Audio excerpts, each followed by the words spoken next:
Alors, avant-hier, j'ai discuté avec Madame Françoise Méral, qui est venue nous parler ici, dans ses locaux, de sa pensée, de ses convictions. Et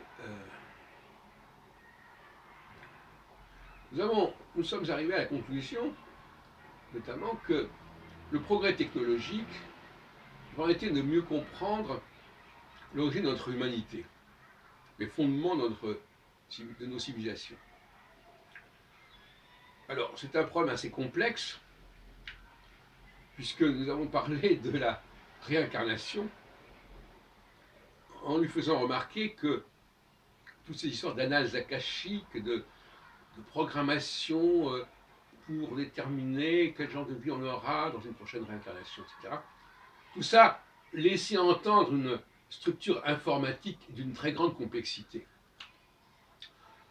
que l'on comprend maintenant, parce que nous avons développé depuis quand même pas mal d'années l'informatique sur notre Terre, mais je pense qu'il y a 200 ans, tout ça apparaissait complètement inimaginable.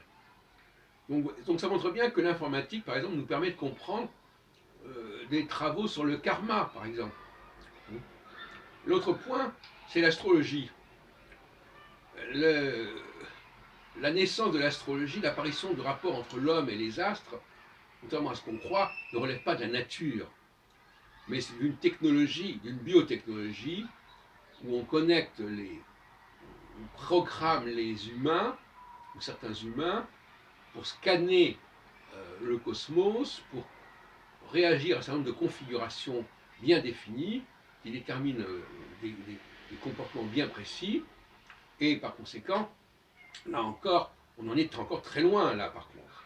Et là encore, le progrès que nous pourrons développer dans la capacité d'organiser des systèmes où le biologique serait connecté avec une sorte de technologie comme le sont par exemple effectivement de facto les planètes, qui sont une sorte d'horloge avec ses rouages. Horloge d'ailleurs qui à mon avis a été, non pas, qui n'est pas naturelle non plus, qui a été réaménagée, restructurée, recalibrée. Donc finalement, la science aujourd'hui doit être modeste. Elle doit comprendre qu'il y a des questions qui ne sont pas résolues.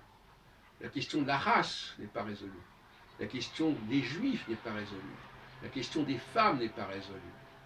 Et la question des astres n'est pas résolue. Et donc, alors il y a deux solutions. Soit on accepte empiriquement les choses en disant, ben voilà, on observe que c'est comme ça, et on ne va pas les contester sous prétexte qu'on ne peut pas les expliquer, ce qui est un petit peu la démarche de beaucoup de gens qui disent, puisqu'on ne peut pas l'expliquer, ça n'existe pas. On n'en tient pas compte. Non. Il faut dire, ça n'est pas encore expliqué, mais l'important c'est que l'on puisse l'observer.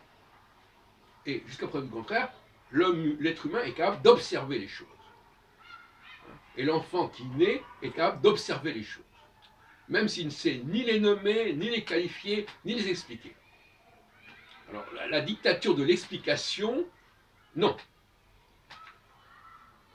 Il y a des choses qui sont là, qu'on peut observer, qu'on peut constater, et que par la suite, éventuellement, on pourra expliquer quand on aura atteint un niveau technologique, un niveau de connaissance sur la biologie, sur la technobiologie, sur la biotechnologie, etc., qui n'est pas encore celui que nous avons atteint jusqu'à présent. Et donc il est absolument essentiel de comprendre que probablement une grande partie du monde dans lequel nous vivons, y compris dans les réflexions du genre réincarnation, etc., relève d'une technologie extrêmement poussée.